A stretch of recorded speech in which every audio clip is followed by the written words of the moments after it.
نے بعض جنازے دفنائے ہیں، لیکن پھر ایک منزل آئے گی کہ کچھ اور ہوں گے جو ہمارا جنازہ دفنا رہے ہوں گے، وہ بھی انشاءاللہ اگر اللہ کی رحمت انشاءاللہ شامل حال رہے. وَنَحْنُ لَكُمْ تَبَعٌ لَاحِقٌ، علی کا کلام ہے فَأَمَّا الدَّوْرُ فَقَدْ سُكِنَتْ، وہ گھر ان میں کوئی اور رہ رہا ہے اب جن میں آپ رہتے تھے. وَأَمَّا الْأَزْوَاجُ فَقَدْ نُكِحَتْ، آپ کی شریک حیات نے بعض نے کسی اور سے نکاح کر لیا. وَأَمَّا الْأَمْوَالُ فَقَدْ قُسِمَتْ، اور وہ مال جو تمہارا تھا وہ ورثہ میں تقسیم ہو چکا ہے. هذا خبر ما عندنا، علی کہہ رہے ہیں یہ دنیا کی خبریں تھیں جو میرے پاس ہیں. فما خبر ما عندکم، قبر کی کیا خبریں تمہارے پاس ہیں، وہاں کے کیا حالات ہیں. قبر کا حال مردہ جانے، قبر کے بارے میں کون بتلا سکتا ہے کہ وہاں کی کیا خبریں ہیں. یہ سوال ہمیشہ کے لیے لاجواب رہ جاتا اگر علی جیسے صاحب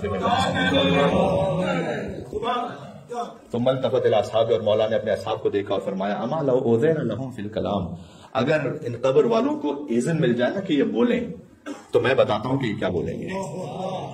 سبحان اللہ، میں بتاتا ہوں کہ یہ بولیں گے کیا.